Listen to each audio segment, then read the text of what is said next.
শুক্রবার সকালেই বাংলাদেশের জাতীয় সংসদ নির্বাচনে ফলাফলে স্পষ্ট হয়েছে 200-র বেশি আসন পেয়ে সরকার গড়ার রাস্তা নিশ্চিত করেছে বিএনপি। দুটি আসনে প্রতিদ্বন্দ্বিতা করে দুটিতেই জিতেছেন তারেক রহমান। বাংলাদেশের নির্বাচনী ইতিহাসে জামাতে ইসলামীর ফলাফলও যথেষ্ট ভালো। দেশের প্রধান বিরোধী দল হিসেবে উঠে এসেছে জামাত। এই পরিস্থিতিতে শুক্রবার সকালে প্রতিবেশী দেশের ভাবি প্রধানমন্ত্রীকে শুভেচ্ছা জানালেন ভারতের প্রধানমন্ত্রী নরেন্দ্র মোদী।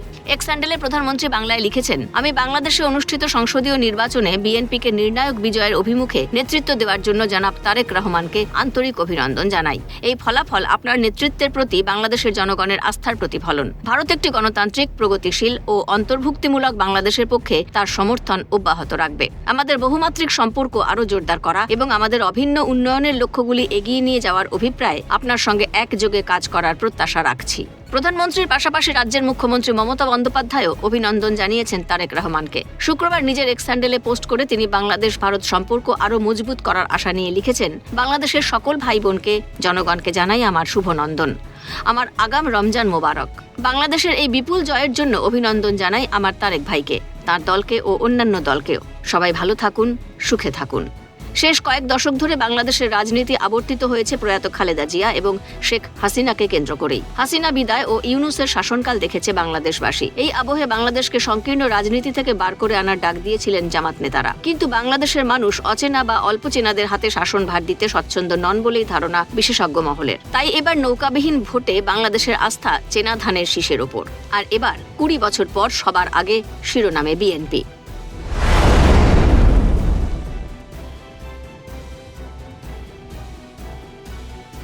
আন্তর্জাতিক মহলের বিশেষজ্ঞরা বলছেন, বিএনপির জয়ে স্বস্তি ফিরবে ভারতে। কারণ শাসক বিএনপির সঙ্গে অতীতে কাজ করার অভিজ্ঞতা, তাদের দুর্বলতা বা বাধ্যবাধকতার জায়গাগুলি সম্পর্কে ভারত অবহিত। পরবর্তী পরিস্থিতিতে তারেকের নেতৃত্বাধীন বিএনপি সময়ের সঙ্গে সঙ্গে বদলেছে। আদতে মধ্য দক্ষিণপন্থী দল হলেও তারেকের কথায় এখন অনেকেই বামপন্থার সুর খুঁজে পাচ্ছেন। তারেক সব ধর্ম, সব মতকে নিয়ে চলার কথা বলছেন। তাই পুরনো জোটসঙ্গী মুক্তিযুদ্ধ বিরোধী শক্তি হিসেবে পরিচিত জামাতের সঙ্গে জোট দূরস্থান, কোনো নির্বাচনী বোঝাপড়াতেও যেতে রাজি হননি তিনি।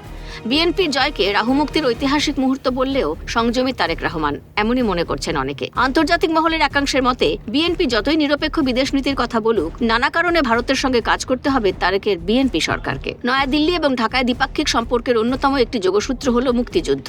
গঙ্গা ও পদ্মা, দুই পাড়ের মানুষই মনে করেন জামাত ক্ষমতায় এলে সেই সুতোটা ছিঁড়ে যেত। কিন্তু আওয়ামী লীগের মতোই মুক্তিযুদ্ধের ঐতিহ্য বহনকারী বিএনপির পক্ষে এই সুতো ছিঁড়ে ফেলা সম্ভব নয়। এই সুতোই গত 1.5 বছরের দূরত্ব ঘুচিয়ে দেবে বলে আশাবাদী অনেকেই। ক্যালকাটা নিউজ।